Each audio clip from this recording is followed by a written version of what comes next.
أتأتون الذكران من العالمين وتذرون ما خلق لكم ربكم من أزواجكم بل أنتم قوم عادون قالوا لئن لم تنته يا لوط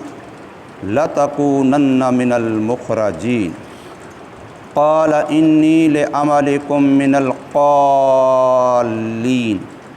رب نجنی وأہلی مما یعملون صدق اللہ مولانا العظیم۔ کیا آتے ہو تم مردوں کے پاس جہان والوں میں سے اور چھوڑ دیتے ہو جو پیدا کیا تمہارے لیے تمہارے رب نے بیویوں میں سے، بلکہ تم لوگ ہو حد سے تجاوز کرنے والے۔ کہا لوگوں نے البتہ اگر نہ رکا تو اے لوط، البتہ ضرور بالضرور ہو جائے گا تو نکالے ہوئوں میں سے۔ فرمایا حضرت لوط علیہ السلام نے بے شک میں تمہارے کردار سے سخت بیزار ہونے والا ہوں۔ اے میرے پروردگار نجات دے دیجئے مجھے اور میرے ماننے والوں کو اس چیز سے جو وہ عمل کرتے ہیں۔ سورۃ شعراء کے نامِ رکوع کی کچھ آیتیں آپ حضرات کے سامنے پڑھی ہیں، جن میں حضرت لوط علیہ السلام کی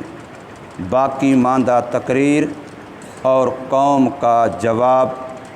ان دو باتوں کا تذکرہ فرمایا گیا ہے۔ آیت نمبر 65 سے لے کر کے آیت نمبر 69 تک پڑھی گئی ہیں۔ حضرت لوط علیہ السلام نے بڑے اخلاص سے، محبت سے، بے لوث انداز سے قوم سے یہ کہا تھا کہ میں اللہ کا بھیجا ہوا ہوں، امین ہوں، اور تمہیں تقوی کی تعلیم دینے کے لیے آیا ہوں، لہٰذا اللہ سے ڈرو اور میری اطاعت کرو۔ دنیا کی کوئی غرض میری تم سے وابستہ نہیں ہے، میں تم سے کوئی مالی فائدہ، کوئی منصب عہدہ، نہ نوٹ نہ ووٹ، کوئی ایسی چیز نہیں مانگتا۔ میرا مقصد یہ ہے کہ تمہارا تعلق تمہارے اللہ سے درست اور ٹھیک ہو جائے، تاکہ مرنے کے بعد تم سرخرو ہو، قبر تمہاری اچھی ہو جائے، آخرت تمہاری اچھی ہو جائے۔ میں تمہاری خیر خواہی کرنے کے لیے تمہیں کہہ رہا ہوں۔ اب ظاہر ہے خیر خواہی، اللہ کے ساتھ تعلق تب بنے گا جب بندہ کردار کے لحاظ سے اور نظریات کے لحاظ سے پاک ہوگا، کردار بھی ستھرا ہو اور نظریات پاکیزہ ہوں۔ جب یہ دو باتیں کسی بندے میں، کسی قوم میں، کسی خاندان علاقے میں پائی جائیں گی، اب ان لوگوں کا تعلق اللہ پاک سے ٹھیک ہو جائے گا۔ اس لیے قرآن مجید نے ہر جگہ پر ایمان اور عمل صالح کا فرمایا ہے۔ ایمان نظریات کی پاکیزگی کا نام ہے اور عمل صالح کردار کی پاکیزگی کا نام ہے۔ یہ دو چیزیں جب بندے کی پاک ہو جاتی ہیں تو بندہ پاک جنت کے قابل ہو جاتا ہے، تو پھر بندہ اللہ پاک کے ساتھ تعلق ٹھیک کر لیتا ہے، پھر اس کا طریقہ زندگی قرآن پاک والا ہو جاتا ہے، پھر وہ محمد پاک صلی اللہ علیہ وسلم کا صحیح معنوں میں خادم امتی بن جاتا ہے۔ اس لیے یہاں پر بھی نبی نے ان کو وہ چیزیں، وہ عمل بتلائے جو ان کے نظریات کو اور کردار کو داغدار کر رہے تھے، ناپاک کر رہے تھے۔ فرمایا ان کو چھوڑ دو پھر تم پاک ہو جاؤ گے۔ ہمارا جو کلمہ ہے جس سے ہم مسلمان ہوتے ہیں وہ پہلے ہمیں پاک کرتا ہے۔ لا الہ، لا پہلے آتا ہے تاکہ آپ شرک سے پاک ہو جائیں۔ پہلے کہتا ہے لا الہ، کوئی معبود نہیں، تاکہ بتوں کی معبودیت، پتوں کی معبودیت، گائے اور سورج چاند کی معبودیت، نفی پہلے آتی ہے، گناہوں کا چھوڑنا پہلے آتا ہے، پاکی پہلے آتی ہے، پھر آتا ہے الا اللہ۔ اب جو اللہ واقعتاً معبود برحق ہے اس کا تذکرہ پہلے ہے، اور معبودان باطلہ کی نفی، اللہ معبود برحق کا تذکرہ بعد میں ہے اور معبودان باطلہ کی نفی پہلے ہے۔ اس لیے ہمارا کلمہ شروع ہی لا سے ہوتا ہے۔ گناہ سے نفرت یہ ایمان کی کمزور سے کمزور، آخری سے آخری نشانی ہے کہ جس وقت بھی تم کسی گناہ اور خلاف شریعت بات کو دیکھو، اول اپنے قوت بازو سے روکو، تمہیں آرام ہی نہ آئے کہ میرے رب کی نافرمانی میرے سامنے ہوتی رہے اور میں روکنے پر قادر بھی ہوں پھر بھی نہ روکوں، یہ کیسے ہو سکتا ہے؟ من رأى منکم منکرا فلیغیرہ بیدہ۔ اور اگر ہاتھ کے اندر قوت بازو، اقتدار، طاقت نہیں ہے تو فرمایا پھر اس کے بعد اپنی زبان سے روکو، برے کو برا کہو، اور اگر اتنی طاقت بھی نہ ہو تو قلب ہی، پھر دل کے اندر برا سمجھو، اور یہ آخری بات کہ تمہارے دل میں کڑھن ہو، تکلیف ہو کہ میرے سامنے میرے رب کی نافرمانی ہو رہی ہے پر میں مجبور ہوں، روک نہیں سکتا، لیکن میرے دل میں کڑھن ہے، میرے دل میں تکلیف ہے، میرے دل میں بے چینی ہے، میرے دل میں اضطراب ہے، اس چیز کو دیکھ کر کے میرے رب کی نافرمانی ہو رہی ہے۔ فرمایا ذالک اضعف الایمان، یہ بے چینی دل کی، یہ اضطراب دل کا، یہ ایمان کے کمزور سے کمزور آخری درجہ ہے۔ اگر یہ بھی نہ ہو، اپنی نہ بیٹھ، دوسرے کی نہ چھیڑ، تو پھر فرمایا ایمان کی خیر مناؤ، پھر آخری درجہ بھی نہیں ہے، پھر آخری درجہ بھی نہیں ہے۔ اس لیے نبی نے ان کی غلطی کی نشاندہی پہلے کی۔ جس قوم میں جو نبی آیا، شعیب علیہ السلام آئے، قوم ناپ تول میں کمی بیشی کرتی ہے، تو فرمایا کہ ایسا نہ کرو، ان کو پہلے اس سے روکا۔ حضور صلی اللہ علیہ وسلم آئے تو بتوں کی پوجا سے روکا، پہلے روکا اس برائی سے۔ اگر وہ نہیں نکلے گی تو بندے کا کردار پاک نہیں ہوگا، کردار پاکیزہ نہیں ہوگا، نظریات ستھرے نہیں ہوں گے، نتیجہ یہ کہ بندہ نہ جنت کے قابل بنے گا، نہ اللہ تبارک و تعالیٰ کی محبت و دوستی کے قابل بنے گا، اور نہ پیغمبر صلی اللہ علیہ وسلم کے ساتھ عقیدت و محبت کا تعلق رکھ سکے گا، نہ اور جنت جیسی پاک جگہ کے قابل بنے گا۔ اس لیے فرمایا گیا ہے حضرت لوط علیہ السلام کی طرف سے ان کی اس ناپاکی کا تذکرہ کرتے ہوئے اتاتون الذکران من العالمین، کہ تم مردوں سے اپنی ضرورت و شہوت خواہش پوری کرتے ہو، ساری دنیا جہان میں یہ فعل بد کوئی نہیں کرتا اور تم اس کے بانی بن گئے ہو، تم نے یہ نئی بات شروع کر دی ہے۔ اتاتون الذکران، کیا تم یہ مردوں سے، مذکروں سے اپنی ضرورت، اپنی خواہش اس سے پوری کرتے ہو، آتے ہو تم مردوں کے پاس؟ من العالمین، ساری دنیا جہان میں یہ گندا کام کوئی نہیں کرتا تھا، اس کے بانی ہی تم لوگ بنے ہو، تم ہی نے جانوروں والا کام شروع کیا ہے۔ اب یہ برائی ان کی پہلے بتائی، اگلے نمبر پہ بتلایا پھر وَتَذَرُونَ مَا خَلَقَ لَكُمْ رَبُّكُمْ مِنْ أَزْوَاجِكُمْ، جو جائز مقام تھا تمہاری بیویاں، جو اللہ نے بنائی ہی اس مقصد کے لیے ہیں کہ مرد عورت سے نکاح کے ذریعے سکون حاصل کرے، اس کو تم چھوڑ دیتے ہو۔ غلط طریقہ تم نے اختیار کیا، صحیح طریقہ تم نے چھوڑ دیا۔ نبی نے غلطی والا تذکرہ پہلے کیا، قرآن نے غلطی والا تذکرہ پہلے کیا، اور صحیح کام کو چھوڑنے والا تذکرہ بعد میں کیا۔ تو فرمایا اور چھوڑے رکھا ہے تم نے اس چیز کو جو پیدا کیا تمہارے لیے تمہارے رب نے، من ازواجکم، تمہاری بیویوں میں سے۔ عربی زبان بڑی باریک ہے۔ من ازواجکم، یہ من اگر تبعیض کا بنائیں تو پھر یہاں پر بھی اللہ نے گویا بیوی سے بھی خلاف فطرت اگر کوئی ضرورت پوری کرتا ہے تو اس سے بھی منع کر دیا ہے۔ من کا لفظ بتلا رہا ہے کہ بیوی سے بھی جائز طریقہ جو میرے اللہ نے محل متعین کیا ہے کہ نساؤکم حرث لکم، تمہاری بیویاں تمہاری کھیتیاں ہیں، جہاں سے کھیتی پیدا ہونے یعنی اولاد والی کھیتی پیدا ہونے کا مقام ہے وہی حلال ہے۔ اس کے علاوہ خلاف فطرت یہ من بتلا رہا ہے کہ یہ اپنی بیوی سے بھی حرام ہے، اس سے بھی یہ ناجائز ہے، اور اس کی سزا اتنا سخت آتی ہے جو مرد سے ہم جنس پرستی، اس کی سزا حدیث پاک میں اتنا سخت آتی ہے کہ عام گناہ کے بارے میں تو کہیں بتایا اس کو اتنا پتھر مارو، اتنے کوڑے مارو، سنسار کر دو، یہاں یہ نہیں فرمایا، یہاں اس کو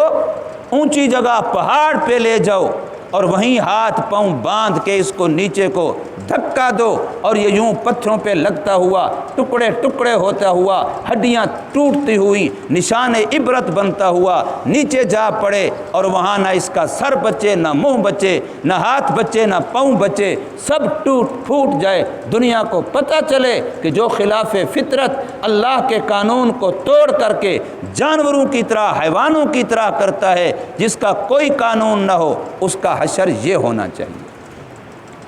تو اس لیے یہاں حضرت لوط علیہ السلام نے ان کو کہا اتعتون الذکران من العالمین، کیا تم آتے ہو مردوں کے پاس جہان والوں میں سے، وتذرون ما خلق لکم ربکم من ازواجکم، اور چھوڑ دیتے ہو اس چیز کو جو پیدا کیا تمہارے نفع کے لیے تمہارے رب نے تمہاری بیویوں میں سے، بل انتم قوم عادون، بلکہ تم لوگ ہو ہی حد سے تجاوز کرنے والے۔ جو بندہ بھی اللہ کی مقرر کی ہوئی کسی بھی حد کو توڑتا ہے، پھلانگتا ہے، اپنی منمانی کرتا ہے، من چاہی کرتا ہے، تو یہ حد سے تجاوز کرنے والا ہے، یہ عدوین میں سے ہے۔ اب حق تو یہ تھا کہ نبی محبت سے سب سے بڑا خیر خواہ وہی ہوتا ہے جو آپ کو مجھے میری غلطی بتائے۔ یاد رکھیے، ہم تو ان کے دشمن ہو جاتے ہیں نا کہ اس نے مجھے کہا کیوں ہے، اور پھر کوشش کرتے ہیں کہ اس نے مجھے میرا عیب بتایا نا تو میں اس کے منہ پہ اس کو کوئی عیب بتاؤں۔ بھئی مجھے کوئی کہے کہ تیرے منہ پہ یہاں گند لگا ہوا ہے، تیرا کپڑا پہ یہاں گند لگا ہوا ہے، میں اسے کہوں کہ تیرے پہ ڈبل لگا ہوا ہے، تو کیا اس سے میرا منہ پاک ہو جائے گا؟ کیا اس سے میرا کپڑا صاف ہو جائے گا؟ بھئی میرا کپڑا تو دھونے سے صاف ہوگا، میرا منہ تو دھونے سے صاف ہوگا، اس کو بتانے سے، اس کے منہ اور کپڑے کے خراب ہونے سے میرا منہ اور کپڑا تو ٹھیک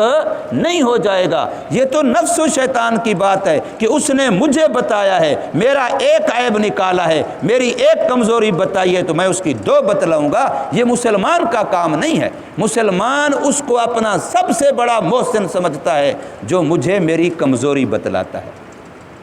جو مجھے بتلاتا ہے کہ آپ کی نماز میں یہ غلطی ہے، آپ ٹھیک کر لو، آپ کے وضو میں یہ غلطی ہے، آپ ٹھیک کر لو، آپ کے اخلاق میں یہ کمزوری ہے، آپ ٹھیک کر لو، آپ کا برتاؤ محلے والوں کے ساتھ یہاں ٹھیک نہیں ہے، وہاں اولاد کے ساتھ ٹھیک نہیں، وہاں بیوی کے ساتھ ٹھیک نہیں، جو مجھے جس بارے میں میری غلطی بتاتا ہے میں اس کو اپنا محسن سمجھوں۔ امام ابو حنیفہ رحمۃ اللہ تعالی علیہ، جن کے ہم نام لیوا اور اپنے آپ کو ان کا مقلد کہتے ہیں، ان کو بتایا گیا کہ فلاں جگہ پر ایک بندہ ہے، وہ آپ کے بڑے خلاف ہے، بڑی آپ کی عیب جوئی کرتا ہے، یہ بھی اس میں غلطی ہے، یہ بھی اس میں غلطی ہے۔ حضرت نے سن لیا، سننے کے بعد کچھ وقت کے بعد حضرت نے اشرفیوں کا ایک پورا پرات اور تھال بھرا ہوا اس کی خدمت میں ہدیہ بھیجا، فرمایا یہ جا کے اس کو دو اور اس کو کہو کہ تو میرا بہت بڑا محسن ہے، اس لیے کہ تو میری عیب جوئی کرتا ہے، اور حدیث بتلاتی ہے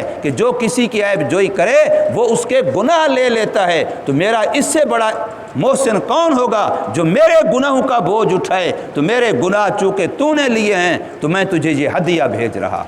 تو میرا محسن ہے۔ ہم تو اسی وقت بازو چڑھا لیتے ہیں، لڑنے پہ آ جاتے ہیں۔ بھئی لڑنے پہ آنے کی کیا بات ہے؟ اگر آپ کے اندر وہ غلطی ہے تو اپنی اصلاح کر لیجئے، مسئلہ ہی ختم۔ اور اگر آپ کے اندر وہ غلطی نہیں ہے جو وہ کہہ رہا ہے، پھر بھی لڑنے کی ضرورت نہیں، پھر وہ آپ کے گناہ لے رہا ہے، وہ آپ کے گناہ اپنے سر لے رہا ہے بیچارہ، آپ کا تو فائدہ ہی فائدہ ہو رہا ہے۔ اس لیے اس قوم نے پیغمبر کی بات سننے کے بعد جو جواب دیا، قرآن کہتا ہے قالو، ان لوگوں نے کہا لئن لم تنتہ، البتہ اگر نہ رکا تو، یا لوط اے لوط، اپنی واز سے، تبلیغ سے، ہمیں ہماری غلطیاں بتانے سے، ہمیں ہماری کمزوریاں بتلانے سے اگر تو باز نہ آیا، اگر تو نہ رکا، لَتَكُونَنَّ مِنَ الْمُخْرَجِينَ، ضرور بالضرور پکی ٹھکی بات ہے کہ تجھے اپنی بستیوں سے نکال دیں گے، اپنے علاقے سے نکال دیں گے۔ ہماری غلطیاں، آج کل کی زبان میں کہیں ہماری غلطیاں، ہماری روٹیاں کھا کے، ہمارے سے تنخواہ لے کے ہماری غلطیاں، ہماری روٹیاں کھا کے ہماری غلطیاں، یہ بگڑی ہوئی قوم کہہ سکتی ہے۔ اصلاح شدہ فرد کبھی یہ سوچتا ہی نہیں ہے، بلکہ وہ سمجھتا ہے کہ میں نے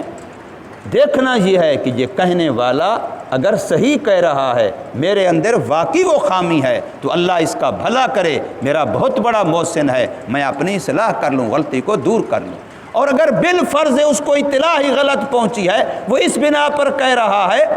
تو پھر میرے گناہ اس کے سر پہ جا رہے ہیں، میرا تو فائدہ ہی فائدہ ہو رہا ہے۔ تو اس قوم نے یہ کہا، تو حضرت لوط علیہ السلام نے اس کے جواب میں بڑا عجیب جواب دیا، سونے کے پانی سے لکھنے کے قابل ہے کہ تم مجھے دھمکیاں دیتے ہو کہ مجھے اپنے گاؤں سے نکال دو گے، بستی سے نکال دو گے، آبادی سے نکال دو گے، تو یاد رکھو کچھ بھی ہو جائے میں تمہاری گناہ کو، غلطی کو غلطی کہتا ہوں، غلطی سمجھتا ہوں، اور اس سے ہمیشہ کے لیے بیزاری کا اعلان کرتا ہوں۔ اس غلطی پر کوئی کمپرومائز نہیں ہو سکتا کہ میں تمہاری تعریف کرنے لگ جاؤں، ایسا نہیں۔ فرمایا قال انی لعملکم من القالین، بے شک میں تمہارے اس عمل کے جو تم کر رہے ہو، یہ برا عمل،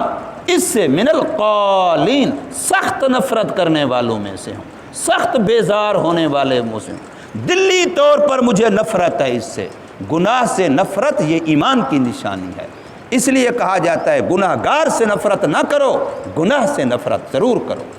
گناہ گار کو تو سینے سے لگانا ہے، اس کو تو قریب کرنا ہے، اس کو دھکا نہیں دینا، لیکن اس کے برے عمل سے نفرت کرنی ہے۔ جیسے بچہ گند کے اندر لت پت ہوتا ہے، پیشاب پخانہ اس کو لگا ہوا ہے، جسم بھی بھرا ہوا ہے، کپڑا بھی بھرا ہوا ہے، ماں جب آتی ہے تو ماں گند کو دور کرتی ہے، بچے کو تو قریب کرتی ہے، گند کی وجہ سے بچے کو نہیں پھینک دیتی، گند کی وجہ سے بچے کو نہیں دور کرتی، بچے سے محبت ہوتی ہے، اس لیے اس کو پاک کیا جاتا ہے۔ تو گناہ گار سے محبت ہوگی تو اس سے ہماری کوشش ہوگی، محنت ہوگی کہ اللہ کرے یہ گناہ سے پاک ہو جائے۔ تو حضرت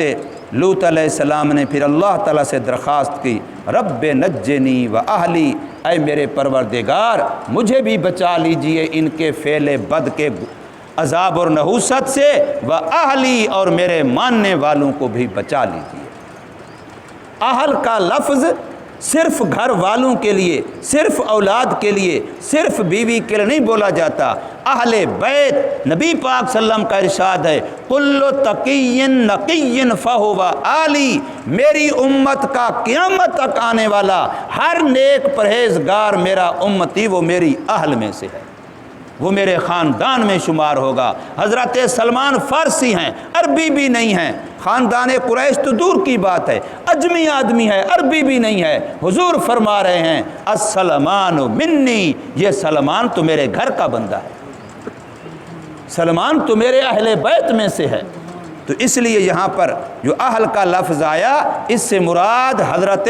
لوط علیہ السلام کے اپنے گھر کے خاندان کے جو لوگ مسلمان ہو چکے وہ بھی، اور ان کے علاوہ جتنے مسلمان ہو چکے تھے اس دین کے مطابق، وہ سارے کے سارے داخل ہیں، اور ان کی اپنی بیوی مسلمان نہیں ہوئی تھی۔ اگلی آیت میں صاف تذکرہ آ رہا ہے کہ وہ تمہارے اہل میں نہیں ہے۔ نوح علیہ السلام کا بیٹا مسلمان نہیں ہوا تو قرآن صاف کہہ رہا ہے کہ وہ تمہارے اہل میں نہیں ہے۔ اہل میں ہم نے تو جسمانی رشتے کو اہمیت دی ہوئی ہے، حالانکہ ایمانی رشتہ مقدم ہے جسمانی رشتے پر۔